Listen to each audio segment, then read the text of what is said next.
Our top story at this hour, sidestepping Chief Minister Mamata Banerjee's appeal to avoid visiting strife-torn Murshidabad immediately. West Bengal's Governor CV Ananda Bose is on a two-day ground zero visit to make an objective assessment of this real situation on ground.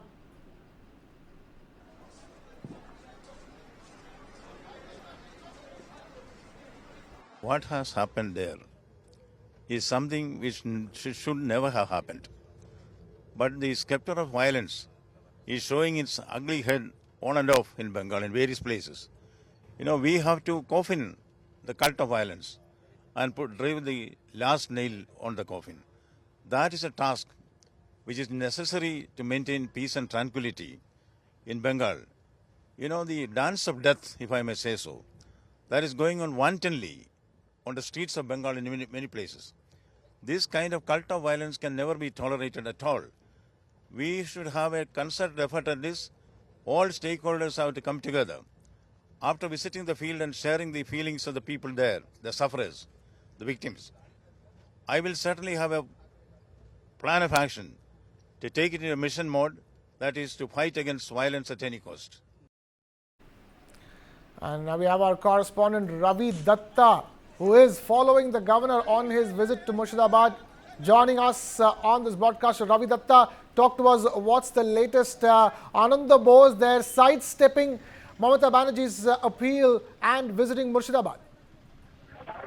Exactly, Mamata Banerjee's appeal has been cited by Dr. CV Anand Bose, who is the governor of West Bengal, and now currently he is in Malda Circuit House, and he will be visiting those camps where the people have taken refuge. He will be talking to them, and as I spoke to him, he said that after I speak to these people, those who have taken refuge from Murshidabad to Malda, crossing the river, I will decide my course of action. And he has definitely to make it sure that whatever the situation is in Murshidabad and Malda, he gets the exact report of the whatever he thinks is correct. As he has mentioned that this had never been happened in Bengal. It is absolutely right that this kind of thing has never been happened in Bengal, and he will take the collective data from the scenario and will report daily. Because when he came back to Kolkata before that, it is being said that he has made Amit Shah, and he came back to West Bengal, and from there he came back to Malda.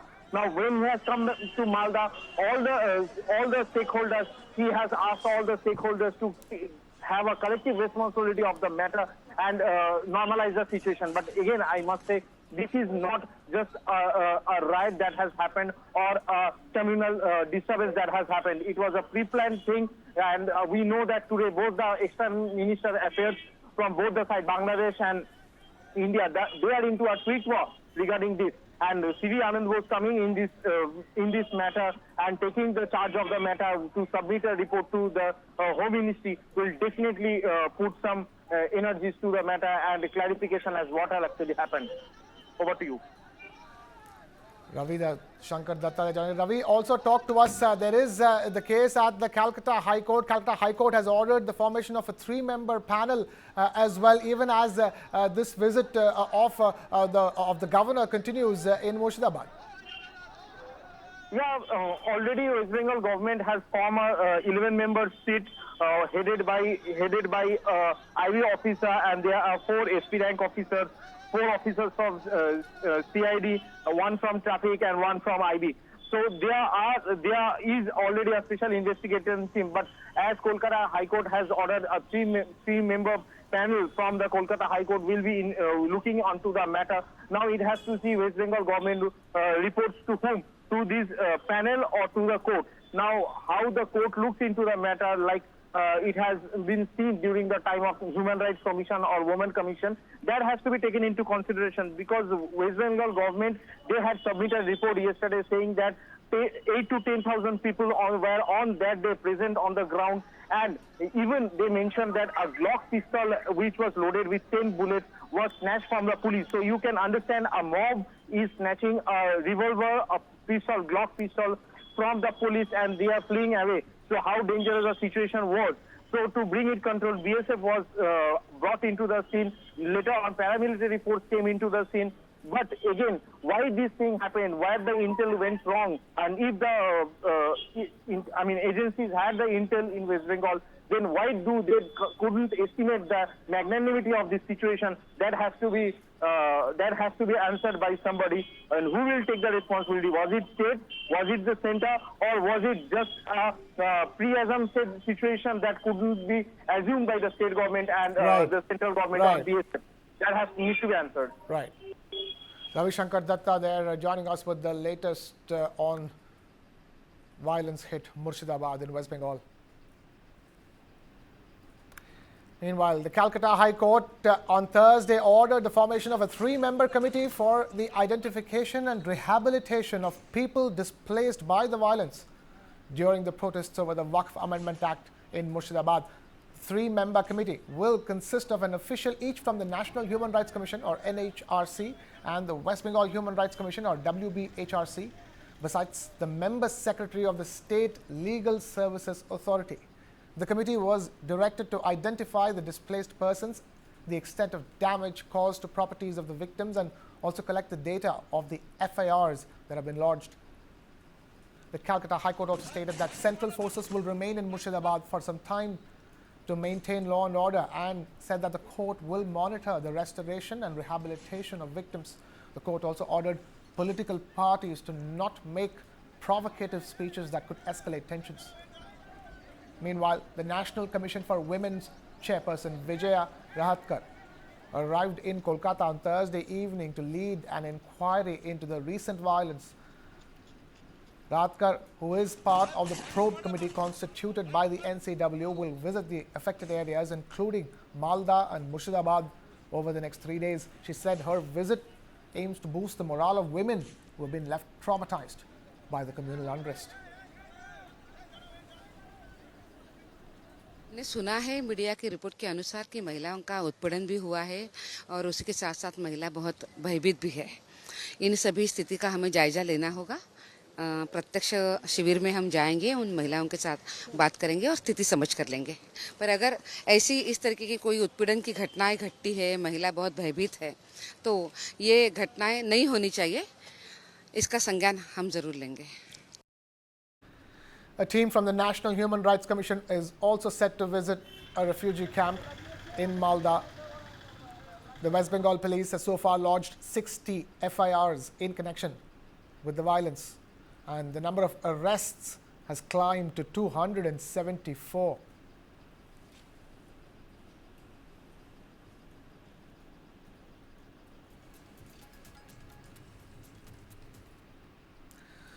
On the same day as the Murshidabad attack, a similar style of violence was reported from Champdani in West Bengal's Hooghly district, raising concerns that the violence may again have been pre-planned.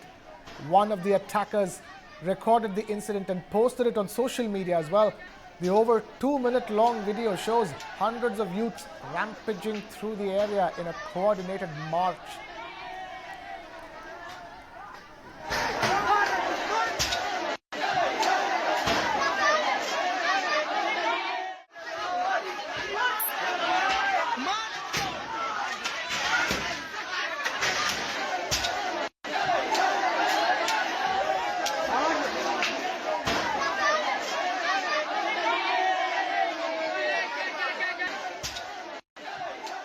Three people were killed in the Murshidabad attacks while thousands fled their homes to escape the violence.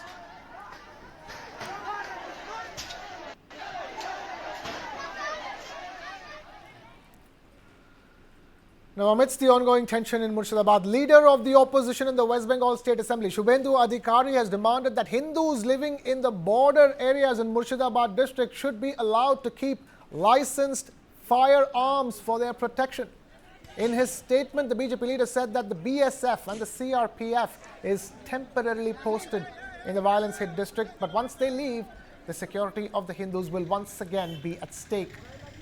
He requested that those areas within 50 kilometers from the Bangladesh border, where the Hindu population is below 20%, the government should give permission to the residents to keep licensed firearms on the same lines like that of several villages of Kashmir along Pakistan border.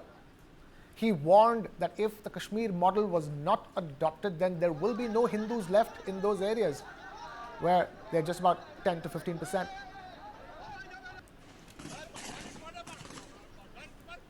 BSF CRPF permanent থাকে না। বিএসএফটা border এলাকা, কিন্তু CRPF BSF যেটা general law and order duty করছে, আজকেও এক্সটেন্স করেছে। আমি কোর্টের কাছে কৃতজ্ঞ। আপনাকে বলি, পার্মানেন্ট থাকবে না।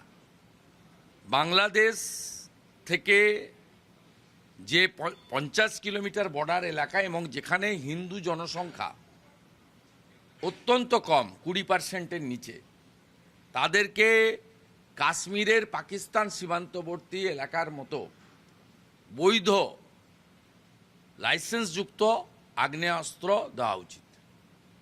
আত্মরক্ষার অধিকার প্রত্যেকের আছে।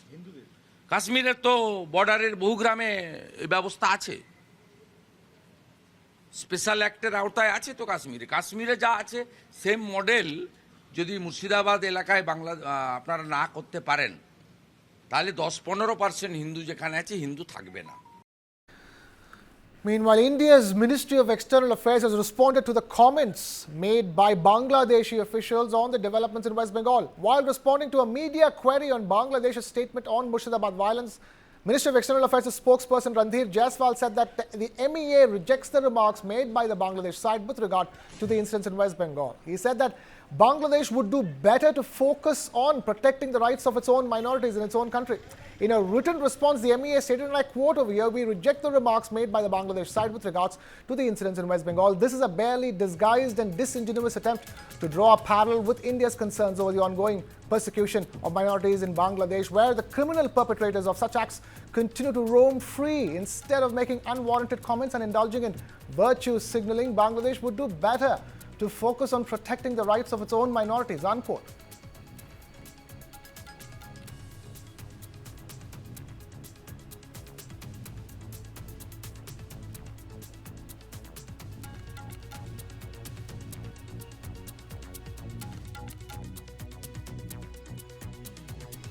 The Brahmin community in Karnataka is up in arms over a number of incidents that they see as hurting their sentiments. 2 incidents of forcible removal of the sacred thread before the CET examination have been reported from Shivamogga and Bidar.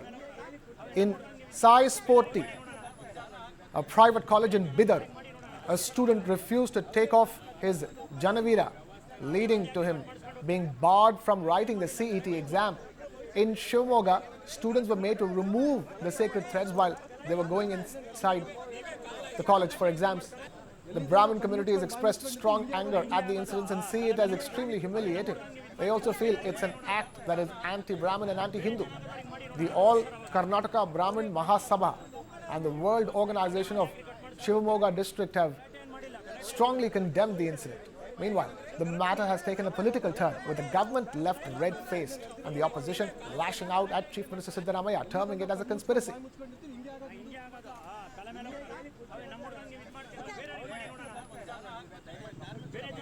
Two incidents of forcible removal of the sacred thread of Brahmin students at CET examination centers reported from Shivamogga and Bidar in Karnataka.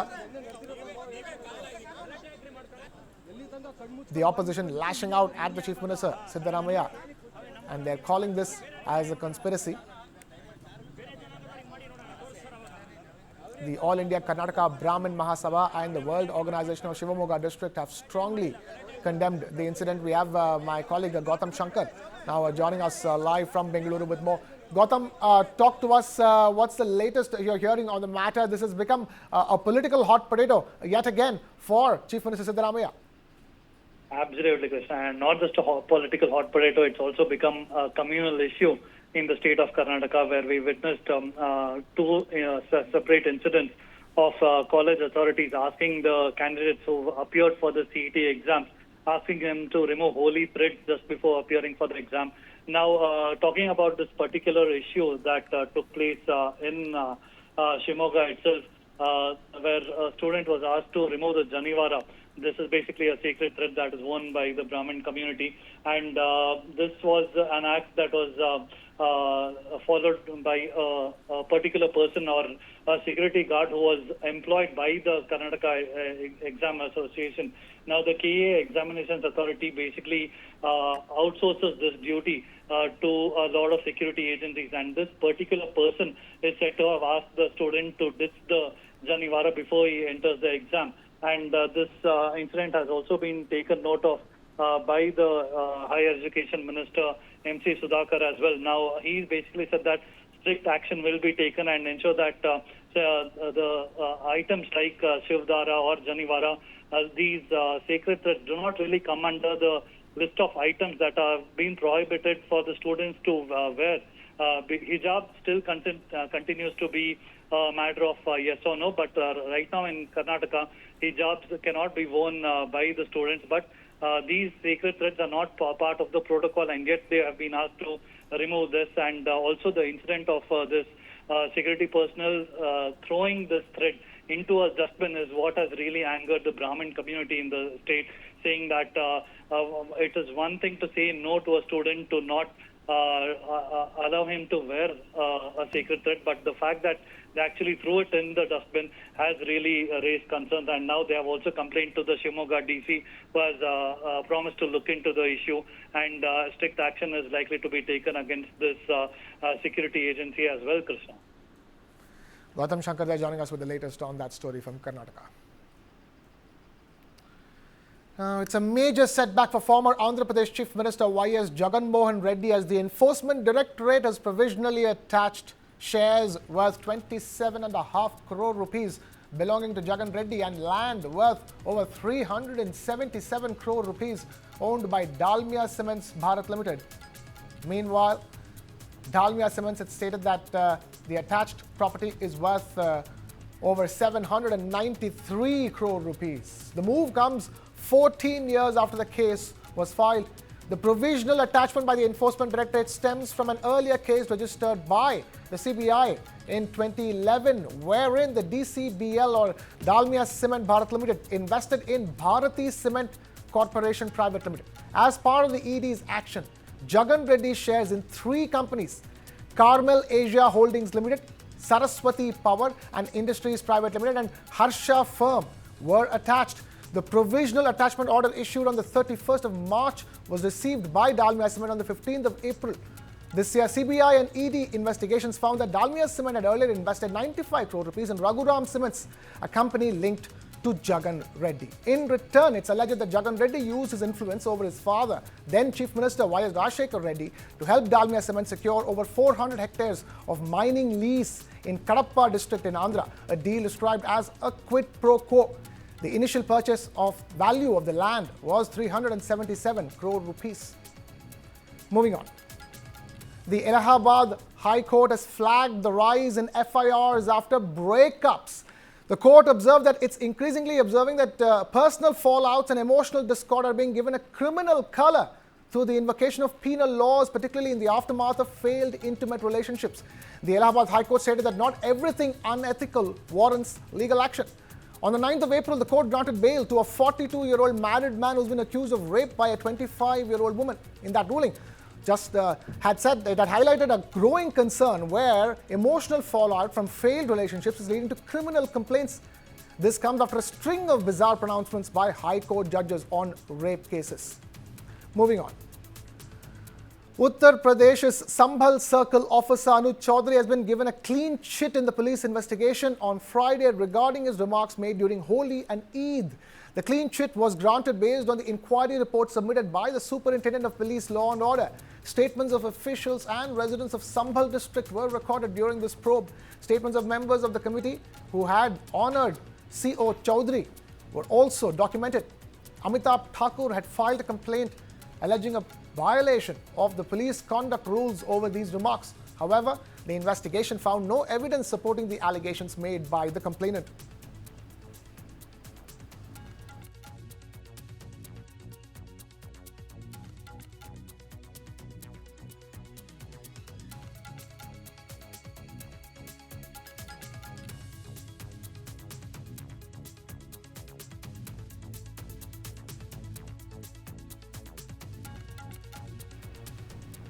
Tamil Nadu's Chief Minister M.K. Stalin took a jibe at the central government and stated that the state would never yield to New Delhi's administration, further saying that Tamil Nadu was always out of control of Delhi. This was in reply to Home Minister Amit Shah's statement that in 2026, the BJP will form a government in the state. Stalin also questioned Home Minister Amit Shah on the NEET examination and the imposition of Hindi in the state over the remarks used by Union Minister for Education Dharmendra Pradhan, where he termed the Tamil Nadu government as dishonest and the people of the state as uncivilized. Stalin stated that politics could not divide Tamil Nadu. Earlier on the 15th of April, Stalin stepped up his attack on the centre, making a strong pitch to give the state more autonomy in its decisions.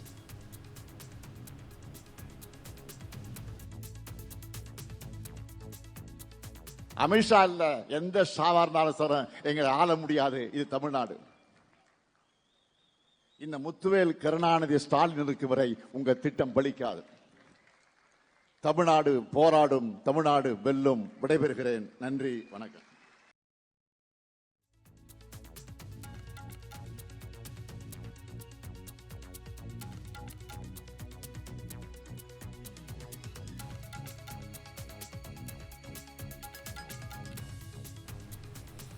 It's a big success in the move to eradicate Naxalism in the country. At least 33 Naxalites, 17 of them carrying a cumulative bounty of nearly 50 lakh rupees, surrendered before security forces in Chhattisgarh's Sukma district on Friday, while 22 Naxals, including 9 women, surrendered before senior officials of the police and Central Reserve Police Forces earlier in the day. 11 others, including 2 women, surrendered later. The Naxalites had been active in Chhattisgarh and Odisha.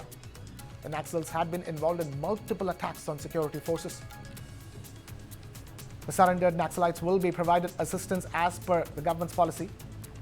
Last year, more than 790 Naxalites had surrendered in the Bastar region, comprising of 7 districts, including Sukma.